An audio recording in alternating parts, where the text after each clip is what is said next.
ரணில் விக்ரமசிங்க நிதி குற்றப்புலனாய்வு பிரிவினரால் கைது செய்யப்பட்டு கோட்டை நீதவான் நீதிமன்றத்தில் முன்னிலைப்படுத்தப்பட்டு அவருக்கான பிணை வழங்கப்பட்ட பின்னர் நீதிமன்ற தீர்ப்புக்கான வாதங்கள் இடம்பெற்று வருகிறது. இந்த நிலையில் நீதிமன்ற தீர்ப்பை வேண்டுமென்றே பின்னடிக்கும் வகையில் பல சதி செயல்கள் நீதிமன்றத்துக்குள் இடம்பெறுவதாக குற்றம் சாட்டப்பட்டுள்ளது. தற்பொழுது நேரம் கடந்தும் இந்த நீதிமன்ற செயற்பாடுகள் இடம்பெற்றுக் கொண்டிருக்கின்ற போது நீதிமன்றத்தில் மின்சாரம் தடைப்படுகிறது. மின்சாரம் தடைப்பட்டதன் காரணமாக அந்த விவாதங்கள், அதாவது நீதிமன்ற தீர்ப்பு வழங்கும் செயற்பாடு பின்போடப்பட்டது. இதன் காரணமாக அந்த இடத்தில் மேலும் பதற்ற நிலை ஏற்பட்டது. ஏற்கனவே ரணில் விக்ரமசிங்கவின் ஆதரவாளர்கள் கொழும்பு கோட்டை நீதிமன்றத்தை சுற்றி இருக்கின்றார்கள். விசேட அதிரடிப்படை குவிக்கப்பட்டுள்ளது. அத்துடன் முக்கிய நாட்டின் பிரபலங்கள், முன்னாள் அமைச்சர்கள், முன்னாள் ஜனாதிபதி மைத்ரிபால சிறிசேனவும் ரணில் விக்ரமசிங்கவுக்கு ஆதரவாக அவருடன் வந்து நிற்கின்றார். இந்த நிலையில் பல முக்கிய அரசியல் பிரபலங்கள், அமைச்சர்கள் என அனைவரும் வருகிறார்கள். இதன் காரணமாக கோட்டை நீதிமன்றத்தில் பரபரப்பு அதிகரித்துக் கொண்டே செல்கிறது. இந்த நிலையில் இந்த மின் துண்டிப்பு ஒரு சதி செயலாக இருக்குமா என்ற அச்சம் எழுந்துள்ளது. ஏனெனில் ரணில் விக்ரமசிங்க இன்றைய தினம் வெள்ளிக்கிழமை இன்று தீர்ப்பு வழங்க முடியாமல் போனால் சனி ஞாயிறு நீதிமன்ற நடவடிக்கைகள் இல்லை, எனவே திங்கட்கிழமை வரை அவர் சிறையில் இருக்க வேண்டிய ஒரு நிர்பந்தம் ஏற்படும். இதன் காரணமாக வேண்டுமென்றே ரணில் விக்ரமசிங்கவை சிறைக்குள் வைப்பதற்கான செயற்திட்டமாக இந்த மின் தடை, திடீரென ஏற்பட்ட மின் தடை இருக்குமா என்ற ஊகம் எழுந்துள்ளது. உடனடியாக மின்சார சபையிலிருந்து குழு ஒன்று நேரடியாக கொழும்பு கோட்டை நீதிமன்றத்துக்கு சென்று இந்த மின்தடை தொடர்பான வேலைகளை திருத்தம் செய்யும் பணியை மேற்கொண்டு 7-8 மணி அளவில் அந்த மின் திருத்தங்கள் மீண்டும் பழமைக்கு திரும்பி விசாரணைகள் இடம்பெற்றது.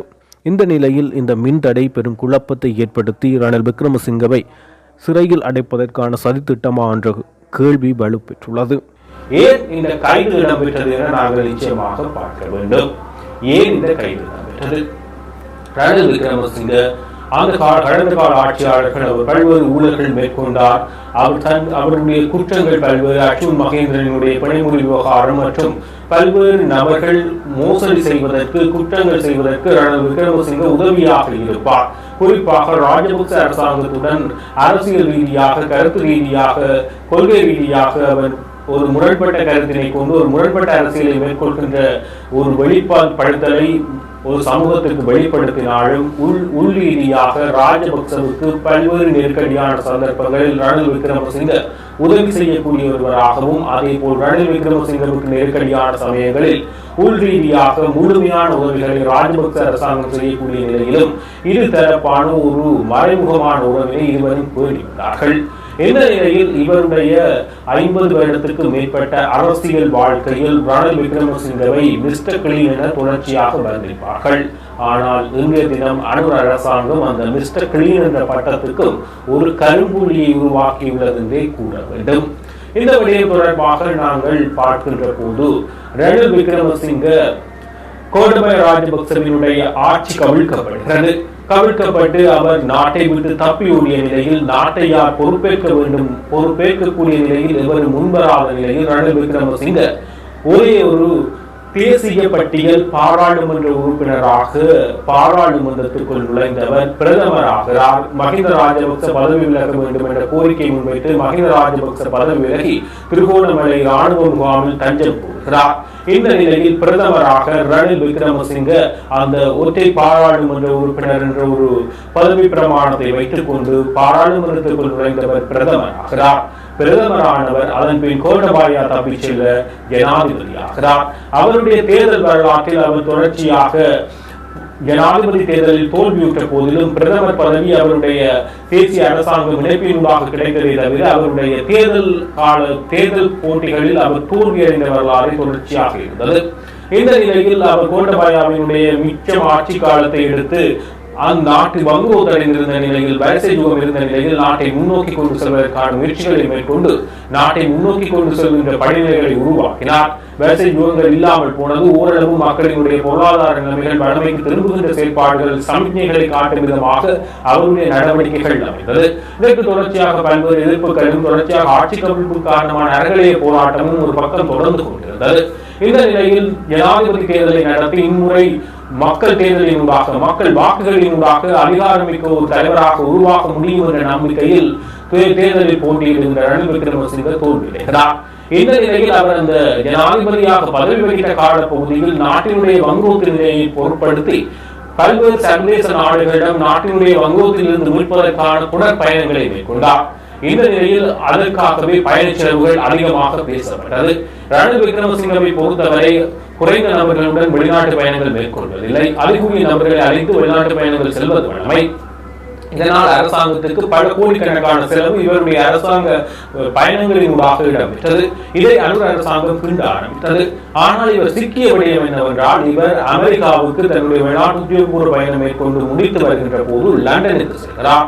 லண்டனில் அவருடைய மனைவி மைத்ரி விக்ரமசிங்கவினுடைய முனைவர் பட்டம் ஹார்வர்ட் யூனிவர்சிட்டியில் வழங்கப்படுகிறது.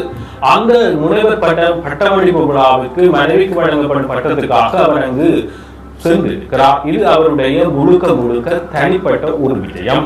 இந்த தனிப்பட்ட விஜயத்துக்காக அவர் அரசாங்க நிதியில் இருந்து 16.9 மில்லியன், கிட்டத்தட்ட 1,69,00,000 ரூபாய் செலவிடப்பட்டுள்ளது.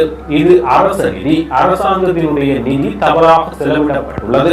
இந்த குற்றத்திற்காகவே நிதி குற்றவியல் விசாரணையில் அவருக்காக இவர் தனிப்பட்ட நிதியை, அரசு நிதியை தனிப்பட்ட தேவைக்காக பயன்படுத்தினார் என்ற குற்றம் சாட்டப்படுகிறது.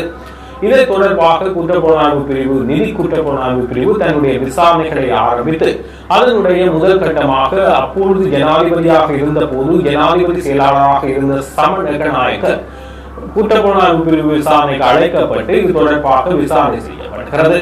அது பின்னர் அவருடைய நீண்ட கால செயலாளராகவும் நெருங்கிய செயலாளராகவும் இருக்கின்ற பெர்னாண்டோ என்ற நபர் அந்த விசாரணைக்காக அழைக்கப்படுகிறார். அழைக்கப்பட்ட அவரிடமும் விசாரணைகள் மேற்கொள்ளப்பட்டு முடிந்தது. இந்த விசாரணைகளின் அடிப்படையில் குற்றப்புலனாய்வு பிரிவினுடைய கருத்தின்படி இவர் நிதியை தன்னுடைய சொந்த தேவைக்காக அரசு நிதியை பயன்படுத்தியதற்கான சான்றுகள் இருப்பதாக குறிப்பிட்டு இன்றைய தினம் முன்னாள் ஜனாதிபதி ரணில் விக்ரமசிங்கவை வரவழைத்து விசாரணை நடாத்தப்படுகிறது. விசாரணை இடம்பெற்றுக் கொண்டிருக்கின்ற வேளை நண்பர்கள் 1:01 போல ரணில் விக்ரமசிங்க கைது செய்யப்படுகிறார். கைது செய்யப்பட்டவர் இந்த காரணத்துக்காக அவர் கைது செய்யப்பட்டதாக குறிப்பிடப்படுகிறது.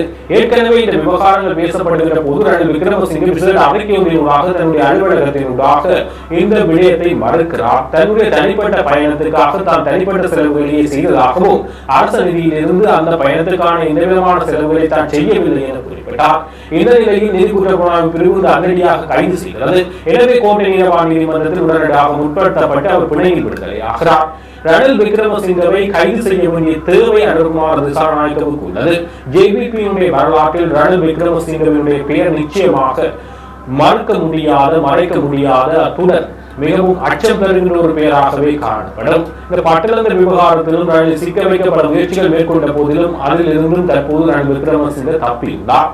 எனவே இந்த விவகாரத்தில் அனுர் அரசாங்கம் சார்பாக வாக்களித்தவர்கள் இவ்வாறு முன்னாள் ஊழல் செய்தவர்களை கைது செய்ய வேண்டும் என பலத்த எதிர்பார்ப்புடன் இருந்த மக்கள். எனவே இந்த ரணில் விக்ரமசிங்கவின் கைது அனுர் அரசாங்கத்திற்கு தற்போது பலத்த அடிகள், சில சரக்குகள் காணப்படுகிறது. உள்ளூராட்சி மன்ற தேர்தல் நன்கு விளக்கமாக மக்கள் மத்தியில் அதை காட்டியது. இந்த நிலையில் தம்முடைய வாக்கு வங்கிகளை அதிகரிக்க வேண்டிய தேவை அனுர் அரசாங்கத்திற்கு உள்ளது என்பது நிச்சயம். எனவே அந்த வாக்கு வங்கிகள் அதிகரிக்கின்ற ஒரு செயற்பாடுகள் நிச்சயமாக ரணில் விக்ரமசிங்க கைது செய்யப்பட்டார் என்ற செய்தியானது இலங்கை முழுக்கவும் பரவக்கூடிய, இலங்கை முழுக்க உலகம் முழுக்கவும் பரவக்கூடிய ஒரு முக்கிய செய்தி.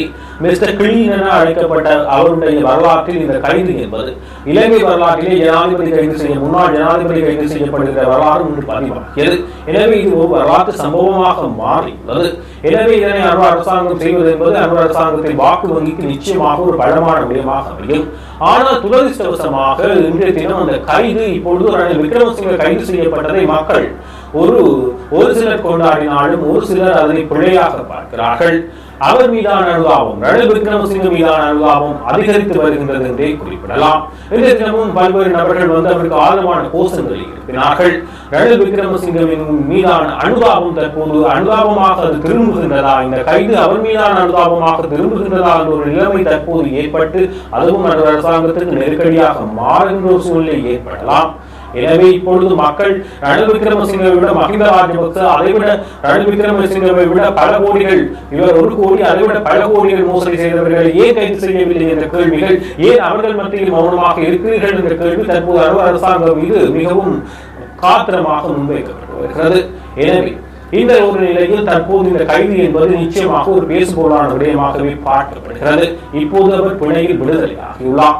இதுவரை இவ்வாறான விடயங்கள் இடம்பெற்றுள்ளது. இனி இந்த விவகாரம் எவ்வாறு செல்ல போகின்றது, ரணிலுக்கு மக்கள் உடைய அந்த எதிர்ப்பு இருக்குமா, அல்லது மக்கள் அனுதாபமாக மாறுமா, அல்லது மக்களுடைய ஆதரவு அனுபவத்துக்கு பெருகுமா என்ற 2 கேள்விகள் தற்போது காலம்தான் மெல்ல மெல்ல இதற்கு பதில் சொல்லும்.